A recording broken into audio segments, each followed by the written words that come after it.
Ibu, Bapak, Saudari, Saudara, rekan-rekan muda, dan adik-adik sekalian dimanapun kalian berada, bertemu kembali dengan saya Romo Tino SSCC di dalam catatan pesiarah. Seringkali di dalam lembaran kehidupan kita mempertanyakan untuk apa kita ada di dunia ini, dan bahkan kita mengeluhkan mengapa Tuhan membiarkan kita dilahirkan di dalam keluarga kita. Tetapi orang yang mengenal Tuhan, ia tahu apa perannya dan mengapa ia harus berada. Dia tidak akan mengeluh, dia tidak akan menyesali, tetapi mensyukuri karena Tuhan membuatnya menjadi pribadi yang menjadi terang, yang mampu menyinari banyak orang di sekitarnya. Sebelum kita mendengarkan permenungan dari catatan pesiarah, marilah kita membuat tanda kemenangan Kristus. Dalam nama Bapa dan Putera dan Roh Kudus. Amin. Allah Bapa di surga, berkat rencanamu, terjadilah terang di antara umatmu. Engkau selalu menerangi hati kami dengan kemegahan kemuliaan-Mu, sehingga kami tak pernah berhenti untuk belajar mengenali juru selamat kami dalam lembaran kehidupan kami. Tuhan, buatlah kami berani untuk berpegang teguh pada firman-Mu, dalam kebenaran-Mu di dalam persiaran hidup kami, bukan justru mengeluh tentang keberadaan kami. Buatlah kami layak untuk menjadi terang akan kasih-Mu di setiap langkah kehidupan kami.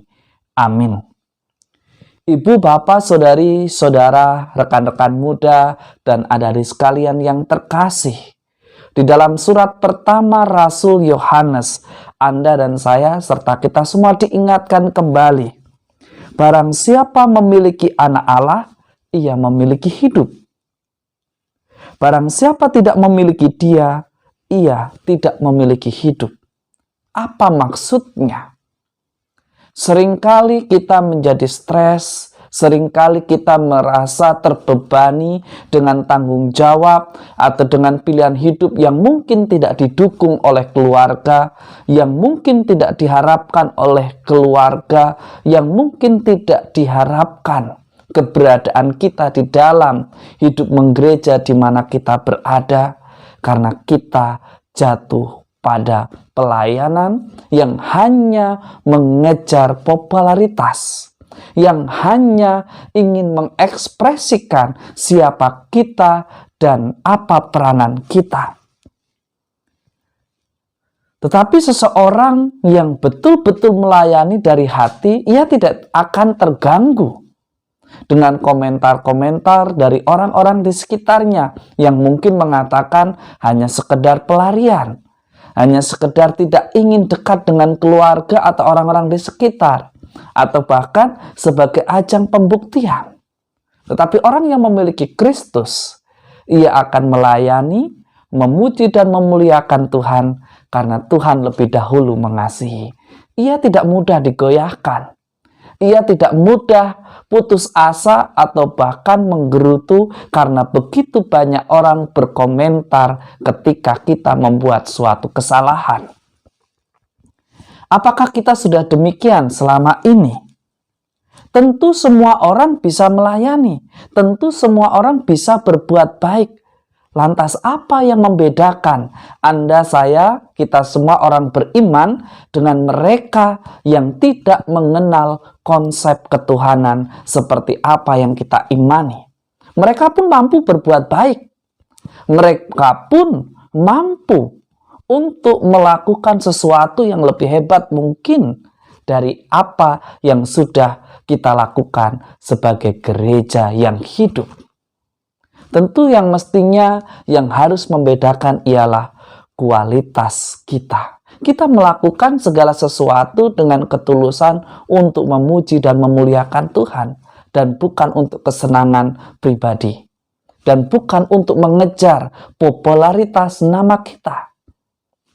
Lihat, sebagaimana dikisahkan di dalam Injil suci menurut Markus pada hari ini, Ia mengisahkan bagaimana Yohanes memberikan teladan kepada Anda, saya, serta kita semua sebagai orang beriman, dan mungkin merasa terpanggil, dipilih, atau bahkan memang Tuhan yang memang menentukan untuk senantiasa rendah hati, seperti Yohanes yang digambarkan di dalam Injil suci menurut Markus. Ia sebagai pribadi yang sederhana. Ia tahu perannya. Ia tidak mengeluh mengapa ia harus dilahirkan hanya sebagai pribadi yang mempersiapkan kedatangan yang lebih besar. Seringkali kita pun berpikir, mengapa saya harus menjadi anak pertama? Mengapa saya harus menjadi anak yang di tengah? Mengapa saya harus menjadi anak yang terakhir? Bahkan ketika kita mengetahui, kita begitu marah.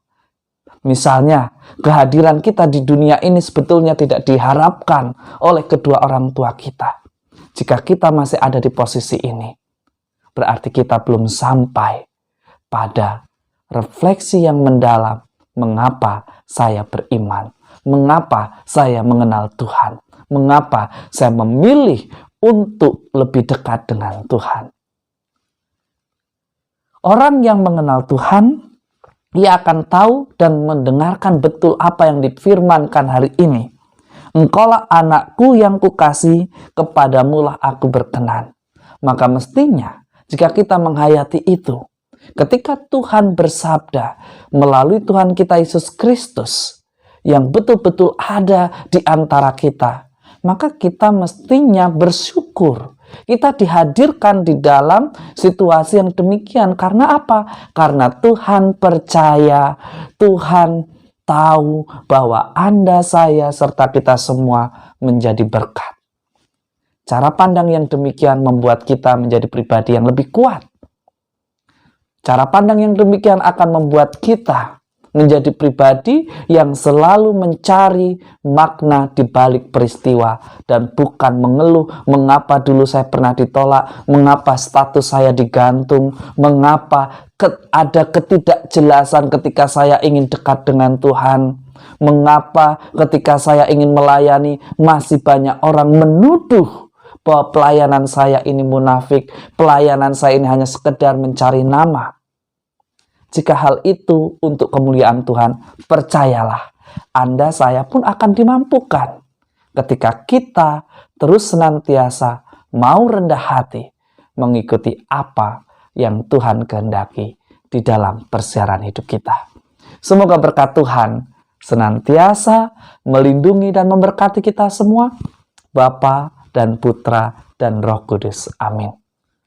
Bunda Maria dimuliakan bukan karena ia yang ingin tampak dimuliakan, atau karena ia ingin dipuji dan dimuliakan, tetapi karena ia mengikuti apa yang Tuhan kehendaki, akhirnya Tuhan membuatnya dimuliakan dan dikagumi karena keteladanannya di dalam beriman.